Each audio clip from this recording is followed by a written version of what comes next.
Hi everybody, I'm Dr. John Douillard, and today I want to talk about something that you may have heard about. It's called email or texting apnea. It's something that we do when we're kind of engaged in a text and we hold our breath, and then we don't realize that we're holding our breath. We're engaged in writing an email and we hold our breath. And this is something that actually has been shown in the studies to affect about 80% of us, which is a massive number. And you probably don't know you're doing it. But now that I'm telling you about it, if you're not aware of sleep or texting or email apnea, I want you to tune into that, which is kind of really interesting how unaware we are. And there's problems with holding your breath and then taking a gasp. Because when you hold your breath during a task, whether it be emailing or on the phone or texting, generally on the phone you're breathing and talking, so that's probably good. But the idea is that this is a really chronic problem, and there's health concerns that go along with that. When you hold your breath and then you gasp, you overbreathe oxygen and you breathe out excess CO2. And we've talked about this with my articles and videos on overbreathing and how important it is not to overbreathe. But when you overbreathe oxygen, what happens is the diaphragm over time becomes less able to contract fully and breathe in all the oxygen into the lower lobes of your lungs, giving time for the CO2 levels to build up. And we end up doing a shallow, fast breathing. And the studies show that if you're an email texting apnea person, then you probably also shallow breathe. And the studies link this to issues with immunity. It affects the imbalance between your oxygen, CO2 levels, and your nitric oxide. Nitric oxide is a Nobel Prize winning molecule that is the panacea molecule that cures everything, and how important that is. And when that gets out of balance, the body becomes more acidic and becomes then more congested. It becomes problems with your liver, with your kidneys, with your immunity, and also behavior can change as well. We know that the sleep apnea has all types of issues with cardiovascular concerns, and your ability to breathe and your ability to change the ratios of oxygen and CO2 and nitric oxide in your body, which are really damaging. I mean, there's a link to cognitive decline, linked to heart concerns, a whole host of things you don't want to have happen. And you don't want that happening during your daytime because we just simply don't know about it. Now, I've written a lot of articles on something called inspiratory muscle training, but there's also something called expiratory muscle training. All right, the muscles of breathing are weak, basically. Elite athletes were studied, half of them didn't have a diaphragm contracting, relaxing the way it should. So most of us don't breathe fully and exhale fully the one way we were designed. So we need to exercise that. Why is that? Well, we sit around a lot. When you sit around a lot, you sort of slouch a little bit watching a movie or in your car or driving or whatever at your desk and your computer. And the diaphragm and the rib cage drives into your diaphragm. Your diaphragm is a big muscle trying to contract and pull air in and suck it into the lower lobes of your lungs and inflate your big rib cage. But the diaphragm, if your rib cage is pushing down into the diaphragm, it's pushing it down already before it's even contracted. So you're pre-contracting your diaphragm, so when it does contract, it can't fully contract because it's already been pushed down into its contracted state. So you never really get to fully inflate your rib cage. And the rib cage has a thing called elastic recoil. It wants to squeeze down in your heart and your lungs 26,000 times a day. So you need a massively strong, effective diaphragm to contract and pull that air in to open up that rib cage. Otherwise, your rib cage literally becomes a cage over time. And you shallow breathe, overbreathe, and you become a sleep apnea person or a texting email apnea that you're not even aware of. So the inspiratory muscle training technique that I talk about called pratiloma, I've written many articles about it, videos. Read 2 articles that to give you videos on how to do it.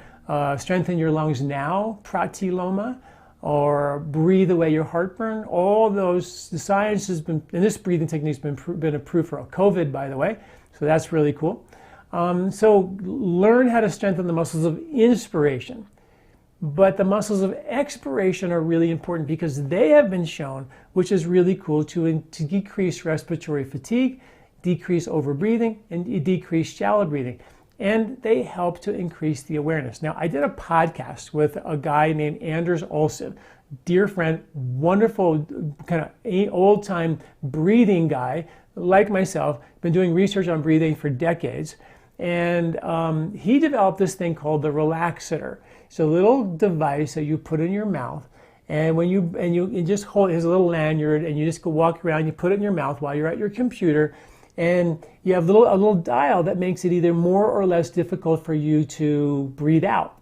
It's an expiratory muscle training device, which is super cool, because when you breathe with this thing, it creates a heightened state of awareness of your breathing, which many of us don't have because we're texting away and we like that, or we're emailing and we hold our breath. And that gasp is what causes the problem. And the science is there. So you don't want to get in the habit of being a texting, email apnea person, apneiac, if that's even a word. So here's the thing. So you buy these relaxators that, and I talk about that on my podcast with Anders, and he wrote a book called Conscious Breathing, right? Become conscious of your breathing. And one of the things we're not conscious when doing sleep, texting, email apnea is we're just simply not conscious. So pick up one of these devices, put it in your mouth, and I promise you, you will absolutely know when you're in texting or email apnea. It's an amazing little side effect of this expiratory muscle training device. It locks you into being aware of your breath. And when you stop, you're like, oh, I clearly just stopped, because this little thing makes a little breathing noise. You can hear it. And then if you want to really strengthen the muscles of your expiration, strengthen your abdominal muscles, you dial that thing up, make it harder. And now you're really forcing your abdominal muscles, which are your expiratory muscles, you're getting them to really activate for you. So it's a great abdominal workout. It forces you to breathe in through your nose, which is the way to inflate your lungs fully, which is amazing. And it also mimics Carl Stau's work. Carl Stau was the breathing expert back in the 1960s that worked with the Olympic athletes. And in the 1968 Olympics, his group of athletes that went to the Olympics won 12 gold medals, broke 5 world records. They're the only group of athletes that didn't need any oxygen while they were at altitude in Mexico City. And Lee Evans, the one who won the gold medal in the 400 meter, he was on this podium with his black fist and his brayon, rebelling against or protesting against, for social justice issues. And that's something everybody remembers, that picture, right? But that was Carl Stau, who trained athletes to expire. It was expiratory muscle training. And that's what the Relaxator does. It's a little device. We have it on our website. Anders is from Sweden, so we got these from Sweden. They're pretty amazing, cool devices, and I love them. And I carry it around with me, and I went on my computer, and they're just really great to kind of bring that attention to your breathing and strengthen the muscles of expiration and force you to breathe through your nose. So there's a bunch of stuff happening. When you have that thing in your mouth, you got to breathe in through your nose, and you have to work harder to get the exhale out, and that will strengthen the muscles, your abdominal muscles, which are the expiratory muscles, and then the nose breathing helps the inspiratory muscles, and then of course you get, and then I would still do the pranayama pratiloma with gentle, comfortable breath holds that I write about in my article called Strengthen Your Lungs Now. That's at LifeSpa.com, or the article if you have heartburn, the same breathing technique's been proven for heartburn issues, and that's called Breathe Away Your Heartburn. And also read my articles on intermittent hypoxia and kumbhak.